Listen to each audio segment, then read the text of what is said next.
I didn't expect much that morning. Just a quiet moment to myself before the day began. The same ritual I'd kept since I retired.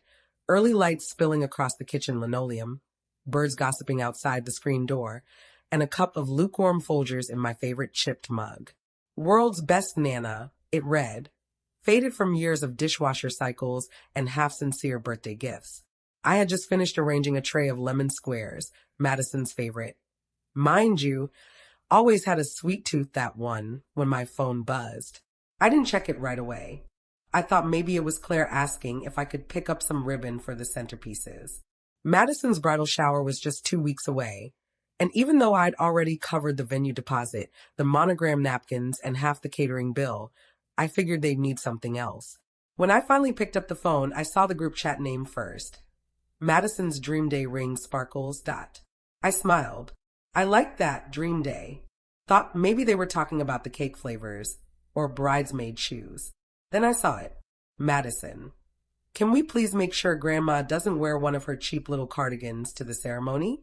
Faced with tears of joy, I'm sorry, but this is a luxury wedding, not a church potluck. For a second, I couldn't breathe. I just stared. My thumb hovered above the screen, hoping, praying, I'd misread it. That maybe it was a typo, a misunderstanding.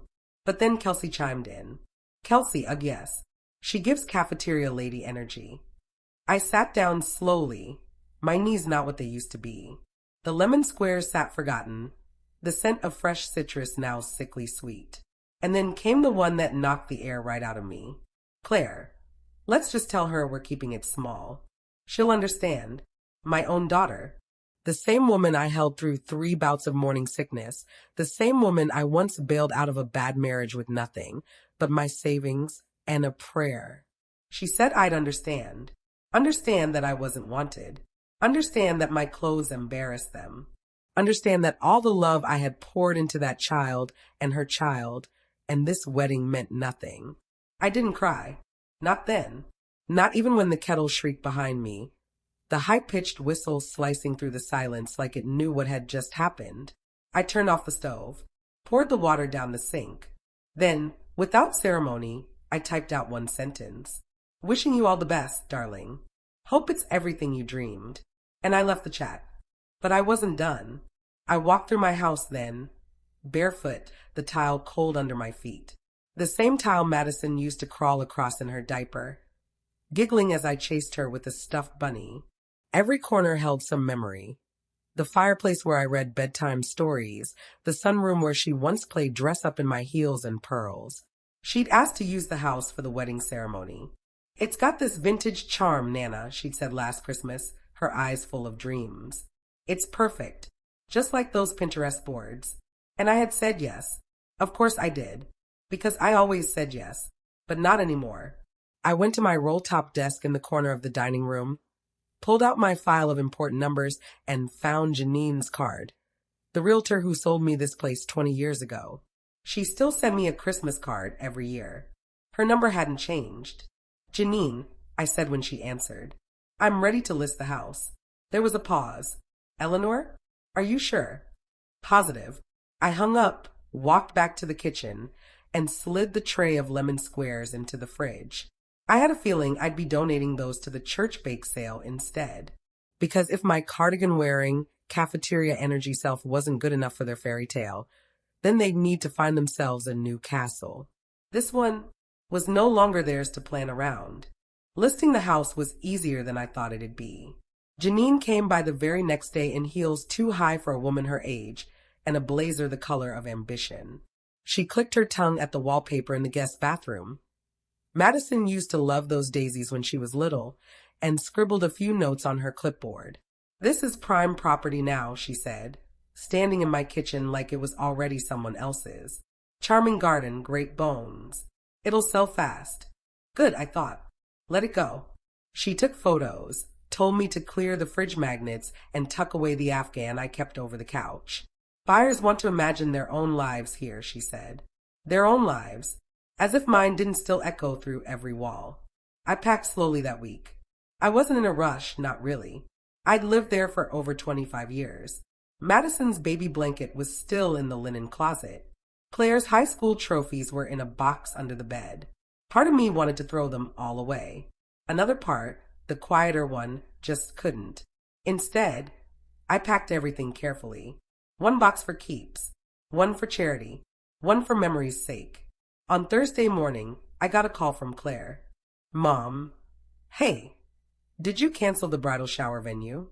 Her voice had that tight edge, the one she used when she was pretending to stay calm. I did, I said, folding a faded t-shirt Madison had drawn on when she was 6. A little stick figure version of us holding hands under a crooked sun. Why? Claire asked. You didn't even tell us. I figured since I wasn't invited, it wasn't my place to host. She went quiet on the other end. I imagined her standing in her polished kitchen, the one with the marble island and the cold silence. She'd built a world too clean for women like me. Too curated. You were invited, she said finally, though it sounded more like an afterthought than a truth. Not according to your group chat. There was a pause, and then, you weren't supposed to see that. I smiled then, a sad sort of smile. And yet I did. Madison didn't mean it. Oh, I think she did, I said. And I think you did too. Mom, I'm selling the house. Silence. The kind that hums in your ear. What? The one Madison wanted for her wedding. It's already on the market. But she was planning. She should have planned better. I didn't shout. I didn't cry. I just said it, plain and steady. This house isn't hers. It never was. She hung up without saying goodbye. Later that afternoon, Madison herself called. I didn't answer. She left a voicemail, her voice a brittle mix of disbelief and anger. Grandma, what are you doing? You can't just... This was supposed to be my venue. You knew that. No apology. No regret. Just entitlement wrapped in panic. I played the message twice, then deleted it. That night, I sat on the porch with a glass of iced tea and watched the for sale sign sway in the breeze. Across the street, Mrs. Hightower waved from her driveway, her Pomeranian yipping at her heels. Big changes, she asked. Long overdue, I said. I wasn't sure where I was going next. Maybe a smaller place by the coast, something with a porch swing and room for a garden. Maybe I'd finally join that quilting group at the church. Maybe I'd do nothing at all for a little while, and just be. But I knew one thing for certain. I wasn't going back to being the woman who let herself be spoken about like she was a thrift store sweater someone forgot to toss out. The morning after the sign went up, I started putting out the boxes. Things I didn't want to take with me. Things too soaked in memory to pack away, but too worn to throw out. A mismatched tea set Madison once served her dolls with, a faded photo album where the colors had bled into each other over time, Claire's prom shoes still dusty with laughter. I posted a sign out front, yard sale, everything must go, and set up a table with folding chairs that had been in the garage since Clinton was president. I thought maybe I'd see a few neighbors. Maybe someone would stop by out of curiosity. I didn't expect her.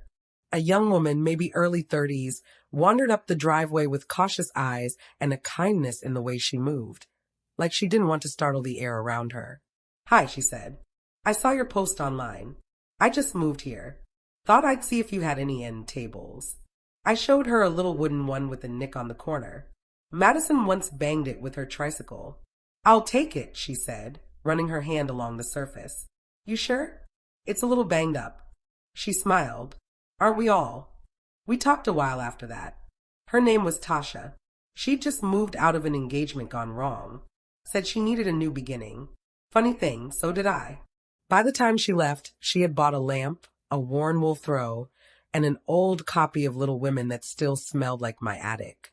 But she also left me with something else. Something I hadn't realized I needed. Hope. That maybe not all young women were like Madison. That maybe kindness still came in soft voices and gentle eyes. Later that day, Claire called again. Mom, please, can we talk? I thought we were, I said, sorting through scarves I hadn't worn since my hair was still dark. Madison's upset. I'm sure she is. She didn't mean it. You know how girls are. That stopped me cold. No, Claire. I don't know how girls are, but I know how you two are. And if Madison's old enough to plan a wedding, she's old enough to understand consequences. A long silence stretched out between us like a frayed rope. I don't know what you want, Claire finally said. I don't want anything, I replied, lifting an old pie tin. I'm done wanting. I'm just living now. That night I sat in the living room, now mostly empty, and opened a box of letters. Real ones. Yellowed envelopes with handwritten addresses. Some from my late husband, others from friends who'd moved away or passed on. I hadn't looked at them in years. And in one, folded neatly between lines of I miss you, and tell the girls I said hi, was a note I'd forgotten entirely. You are more than what they need from you. You're what they'll remember, if you make sure they see you. I smiled. The house was quieter now. The walls no longer echoed with the sounds of children's feet, or my own footsteps rushing to answer cries in the night. But they echoed with something else. Resolve. Because sometimes the best way to be remembered is to finally stop being overlooked. The listing went live that Friday. I watched the photos Janine uploaded online, each room looking brighter than I ever remembered, professionally lit, freshly staged. You'd think it was a dream house. I guess it was, just not mine anymore. By Saturday, we had 3 offers, one above asking.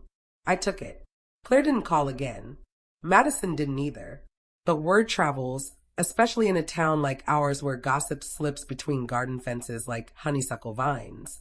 I was on the porch swing, sipping sweet tea and watching the lights slant through the trees, when my neighbor Margaret stopped by with a bag of ripe peaches.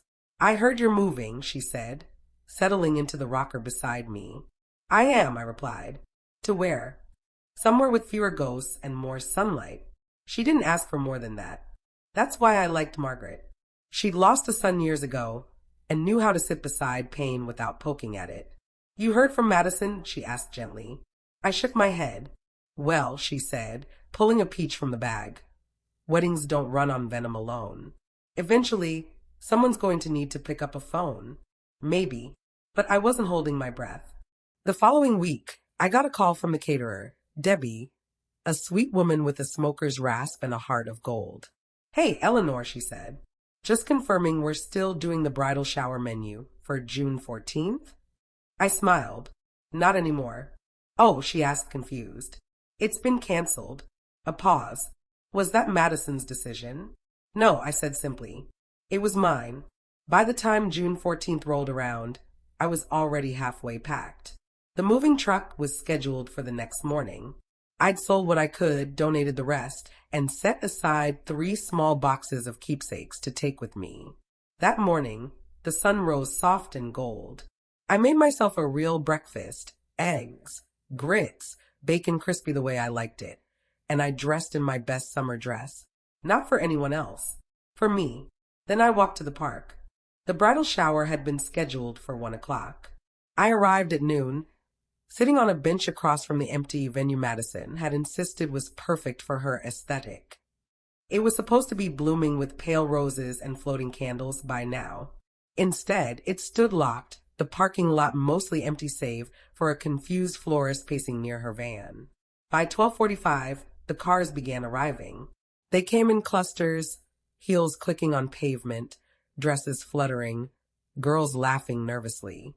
Phones began buzzing. I watched them search for answers, for someone to blame. At 1:05, Madison arrived. Her curls were pinned just so, her eyes ringed with soft gold shadow. She was stunning, until she saw the locked door. I saw the exact moment she realized.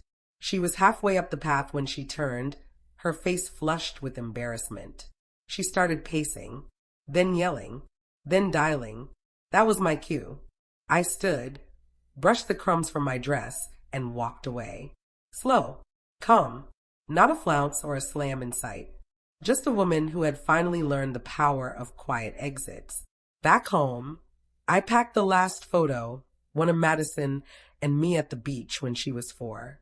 She had seaweed in her hair and a grin full of baby teeth. She loved me once. Maybe she still did. But love without respect isn't love worth holding on to. I slid the photo into the box and sealed it with tape. The rest was Madison's to figure out. The moving van pulled up right at 9 a.m. the next day. 2 young men, polite, strong, and a little too quick with lifting my grandmother's hutch, took to the house like it was any other job. But for me, it was the end of a chapter written in sacrifice. I stood on the porch as they carried out the last of the boxes. The for sale sign had been switched to sold. My hydrangeas were still blooming out front, bold blue and full of their final season. I left them for the new owners. I hoped they'd appreciate beauty without strings. At 10:12 a.m., Claire's car screeched into the driveway. She got out, slamming the door behind her, still in workout clothes, her ponytail crooked. "Mom," she said breathlessly, "we need to talk." I didn't step down off the porch. I just waited. She looked around at the boxes, the moving truck. "You're really doing this?" "I told you I was. You didn't tell us where you're going." "Didn't know you were interested," I said, wiping my hands on a dish towel. She flinched. "Madison is devastated." I raised an eyebrow. "Because of the venue?" "Because of everything," she snapped. Then she caught herself, exhaled, and softened her voice. "Look, she's young." She said something stupid. "No," I corrected. She typed something cruel. There's a difference. A moment of stupidity fades. Cruelty requires planning. Claire folded her arms across her chest. "This isn't how family handles things." I nodded slowly. "You're right. Family doesn't lie behind backs or mock the ones who gave them everything. Family doesn't erase someone just because they don't fit the party theme." A long silence hung between us, filled only by the scrape of a dolly wheel down the porch steps. "She's just stressed," Claire murmured. "We're all stressed," I replied, softer now. "But stress doesn't give you permission to be unkind." She looked down at her shoes. For once, she didn't have a retort ready. Just a quiet, "I didn't mean to hurt you." "I believe that," I said. "But you did." And then I said something I never planned to say. Not that day, not ever. "I love you. I always will. But I won't be disrespected in my final act. Not by you. Not by Madison." Her eyes welled up, but no tears fell. "Where will you go?" "I've got a small rental near Tybee Island. A porch with a sea breeze. Room for a rocker and a radio." She smiled faintly. "Sounds nice. It will be." We stood there for a minute. Just two women, mother and daughter, towing the edge of a bridge they both had burned in different ways. Then she reached into her bag, pulled out a small white envelope, and held it out. "She wrote you something." I didn't read it. I took it, slipped it into my purse without looking. "Goodbye, Claire." She hesitated. "Goodbye, Mom." By the time the van pulled away, the sun was high and the house, my house, disappeared behind me in the rearview mirror like a chapter closed without a final period. That night, in the little rental cottage, I sat by the window with a cup of peppermint tea, sea air drifting through the screen, and opened the envelope. It was a note in Madison's handwriting. A bit shaky, a bit forced, but it was something. "I was wrong. I was awful. I hope one day you'll let me say this in person." No promises, no expectations, just a small crack in the wall she built. I didn't cry, but I did fold the letter neatly and tuck it between the pages of my journal. Right beside the entry I wrote the night I canceled the shower. Because healing doesn't come in grand gestures. Sometimes it begins with the quiet act of walking away. My little rental near Tybee wasn't much, but it had light, warm, golden, unfiltered light that spilled through the old gauzy curtains every morning and made my coffee taste sweeter. It had salt air too, and the slow hush of waves I could just barely hear from the porch if I sat still enough. I'd brought only what mattered. A few photographs, my mother's china teacups, the journal where I'd started writing again. Funny how silence can bring words back to you, like a tide reclaiming the shore. The first week passed in a sort of peaceful solitude. No phone calls, no drama, no group texts. I told Janine to forward my new address only to the people who truly asked. So far, only Margaret from across the street back in Savannah had written. A card with a watercolor bird and 4 simple words, "I'm proud of you." That meant more than I expected. On the third morning, I went to the small farmer's market that's set up by the beach. The woman selling tomatoes asked if I was visiting. "No," I said, adjusting my straw hat. "I'm just starting over." She smiled like she understood. Back at the cottage, I found myself planting petunias in a rusted little flower bed, humming a hymn my mother used to sing when she baked cornbread. I hadn't sung in years, but here, the silence didn't sting. It soothed. That afternoon, the phone rang. It was Claire. "Hi, Mom," she said. I know you said you needed time. I'm not calling to fix anything. I just thought I'd check in. I sat down on the old wicker chair and let the breeze fill the pause. I'm okay, I said. You sound okay. Then silence again, but not the uncomfortable kind. The kind where both people are trying to figure out how to say the next thing. I read her letter, I said finally. Tell Madison. I'll think about it. She cried, Claire said, almost like it was a confession. She cried when you didn't show up. She should have cried before she pressed send. I didn't say it to be cruel. Just honest. I know, Claire whispered. After we hung up, I sat on the porch with a tall glass of lemonade and stared out toward the sliver of ocean peeking through the dunes. I wasn't sure what I'd do next. Maybe join a church group. Maybe start volunteering at the local shelter. Maybe just keep writing. Because something had shifted. For the first time in decades, my life wasn't centered around someone else's big day. Someone else's needs. Someone else's story. It was mine again. The cottage was old. The screen door squeaked. The plumbing groaned. But it was mine. And in the quiet of that evening, with the sun dipping low and the cicadas beginning to sing, I whispered aloud, just to myself. She may have called me cheap, but I'm the one who paid the price, and I don't regret a single cent. It was late August when I heard the knock. Soft, hesitant, 3 taps, and then quiet, like someone debating whether to try again. I was in the kitchen kneading biscuit dough, flour dusting the air and settling into the lines of my apron. I froze for a second, hands mid-fold, and listened. Another knock. Quicker this time. Then a pause. I wiped my hands, smoothed down my dress, and opened the door. It was Madison. Hair pinned back, face bare of makeup, holding a bouquet of slightly wilted daisies, my favorite though she'd never asked. She looked like she hadn't slept. Hi, Nana, she said. I blinked at her. Did you drive all the way from Charleston? She nodded. I didn't know if I should. I wasn't sure you'd answer. I almost didn't. She held out the flowers like a peace offering. These are for you. I know they're not much, but I took them. They were already warm from the car ride, the petals starting to curl. Still, I placed them in water and set them on the windowsill. Come in, I said, stepping aside. But you'll have to sit at the kitchen table. I'm in the middle of biscuits. She sat down slowly, her eyes flicking to every corner of the cottage like she was cataloging what she didn't understand. It's smaller than your old house, she said quietly. It's quieter, I replied. She nodded, looked down at her hands. I came to say I'm sorry. I didn't mean what I said in that text. Not really. You wrote it. You didn't say it by accident. She flinched. I know. The only sound was the clink of my spoon against the mixing bowl. Nana. I was being shallow and stupid. I thought. She stopped herself, exhaled, and started again. I thought I needed everything to be perfect. I was trying to impress people. I didn't think about who I was hurting. I folded the dough, pressed it with the side of my palm.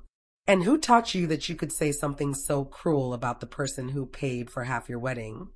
No one, she whispered. I turned to her. That's not true. Somebody did. Someone showed you it was okay to treat people like props. She looked down. Maybe it was Mom. Maybe. But you're grown now. That excuse expired when you picked out your own china pattern. Tears welled in her eyes. I've missed you. Why? So I can fund your next big day. She shook her head. No, because you were the only person who ever made me feel like I didn't have to earn love. That stopped me. I wiped my hands on the towel, pulled out the honey from the cupboard, and placed it on the table beside a jar of peach jam I'd picked up at the farmer's market. You hungry? I asked. She nodded, silent. We ate biscuits in the kitchen like we used to.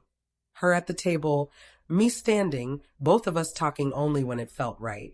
She told me about the wedding, how it wasn't the dream she'd pictured, how half the guests didn't show up, how the dress didn't fit quite right, and the band played the wrong song for the first dance. I didn't say I told you so. I just passed her more butter. As the sky darkened, she asked, Can I come back sometime? Not to ask for anything, just to be here. I looked at her then, really looked. She wasn't the girl in pearls and Pinterest boards anymore. She was tired, humbled, and maybe, finally, a little wiser. We'll see. I said and kissed her forehead. Because forgiveness doesn't always come with fanfare. Sometimes it comes wrapped in biscuit crumbs and the quiet decision to let the door stay unlocked. Madison didn't stay long that day, just enough time for 2 biscuits and a good cry. She left with promises to call, and though I didn't hold her to it, I was surprised when she did. Once a week at first, then twice. Short calls, light-hearted, no more wedding talk, no more guilt wrapped in pleasantries, just her voice, softer, real. I didn't answer every time. Forgiveness, I decided, wasn't a gift I was handing out like spare mints. It was a garden it needed tending. Time, sunlight, water, and boundaries. Lots of those. Meanwhile, life in Tybee began to settle around me like a well-worn quilt. I joined a local book club, 5 women, all in their 60s or better, who spent more time laughing than actually discussing the books. I didn't mind. Laughter was a language I hadn't spoken fluently in years. There was Sheila, who once ran a bakery and still brought scones to every meeting. Nora, who'd survived 2 husbands and claimed she was done collecting rings. And Evelyn, the quiet one, who just listened and patted your knee when you spoke too fast or got a little teary. They welcomed me like I'd always been there. And slowly I started blooming again. One morning, I took a walk down to the shore and saw a for rent sign posted in the window of an old shop. It used to be a pottery studio. Now it was dusty and forgotten, but the windows faced the sea, and the light inside made my fingers itch to create. I'd always loved making things. Back when Madison was a baby, I used to sew her dresses by hand, tiny floral prints, smock collars. She used to twirl in them like she was the center of the world. I called the number on the sign. By that evening, the lease was signed. And just like that, I had something new, a space of my own. I cleaned it slowly, scraping away cobwebs, scrubbing the old sink in the back until it gleamed.